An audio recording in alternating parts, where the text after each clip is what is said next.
की अर्ज कीता गौसे पाक दे पीर दा नाम की दस्या शेख अबू सईद मखजूमी। गौस पाक दे पीर दा जड़ा अगों पीर है ओदा नाम है शेख अली बिन यूसुफ।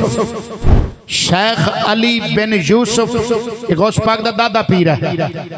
इन्हां दा जड़ा अगों पीर है उसका नाम है शेख अबुल फरा तरतूसी। शेख अबुल फरा तरतूसी दे जड़े पीर ने उन्हां दा नाम है शेख अबू बकर शिबली। शेख अबू बकर शिबली दे जड़े पीर ने उन्हां दा नाम है हजरत जुनैद बगदादी। जुनैद बगदादी दे पीर दा नाम है हजरत सिर्री सख्ती।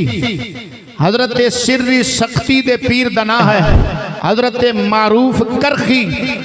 हजरत मारूफ करखी दे पीर दा नाम है शेख दाऊद ताई। शेख दाऊद ताई दे पीर दा नाम है शेख हबीब अजमी।